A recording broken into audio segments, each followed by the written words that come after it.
سلام و سپاس که آزادی آنلاین را تماشا میکنید. نظر و اندیشه خود را می نویسید. امروز درباره آن صحبت میکنیم که کرونا ویروس چگونه پسری را مجبور کرد جنازه مادر را با ویدیو بخواند و هم چگونه صدها مهاجر را در روسیه در خوابگاهشان کرانتین میکنند.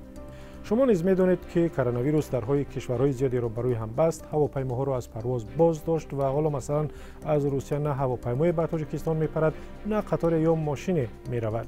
روز 13 اپریل ایگام محمودوف یک ساکن شهر خوجند به رادیو آزادی زنگ زد و نقل کرد که چگونه از ناعلاجی نماز جنازه مادرش را از طریق ارتباطی ویدیویی خوانده است.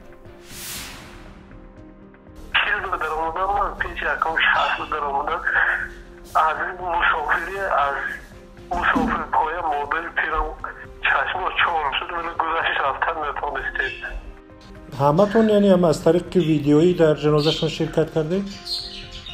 من طریق ویدیویی التماس کردم بچه‌ای که هیچ کردن نمیتونم به طریق جنازه به طریق همین ویدیویی اقلا من نیت کنم مادرم من 40 سال راه پایید 40 سال منی مسافر پایید اخلا بینم که مردم جهان شده مردم تاجیکستان چه جنازه مادر من میبردارن 2 ساعت پیش جنازه خوندم همینجا چون خونده. چی میخواستید؟ مراجعتون چی بود؟ مراجعت من همین که خطر ما مهاجرها و کمتر که اعتبار من با اینا میلیون چند هزار من با این هزار در دیدین ما چی میشنوند. واقعا یک عاقبت پاندمی کرونا ویروس که در روسیه هم وسیع‌تر پهن می شود اعلان محدودیت رفت و آمد و کرانتین در شهرها است که صدها هزار از مهاجران تاجیک آنجا کار اقامت می کنند. این ویدیویی که می بینید در شهر مسکو فرستادند و گفتند که صدها نفر از مهاجران را برای تشخیص میبرند و بسیاری ها را به کرانتین فرستادند. در خوابگاه دیگری مهاجران در شهر مسکو که حالا همه را محکم کردند و گفتند که از خوابگاه بیرون نآیند چون در اینجا یک نفر بیمار شده است. از خود مهاجر تاجیک میشنویم که در اینجا چه میگذرد.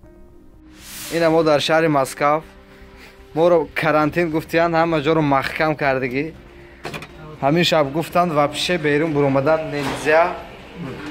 پایان در آبشید قبام کردند، از پایان در قلفای بیرون برآمدن ممکن نیست. میگن که در آبشیدهای شما کرانتین شده، چی شده؟ کرونا ویروس شده.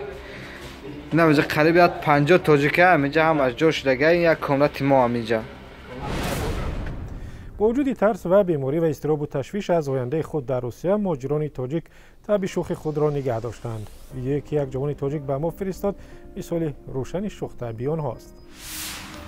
ویدیو کنم روی کنم احوالی راسته را بینن چی گفت راسته نگنشگاه شکر خما شکر گفت کامچوی کرا زده است. شما هم میخواهید صدایتان را دیگران بشنوند، ویدیو بگیرید بفرستید و به شماره که میبینید واتساپ، وایبر، ایما و تلگرام را در همین شماره داریم. اگر سوالی دارید میتوانید از طریق وبسایتی که میبینید به ما بفرستید. سلامت و تندرست باشید و تا دیدار در برنامه دیگر.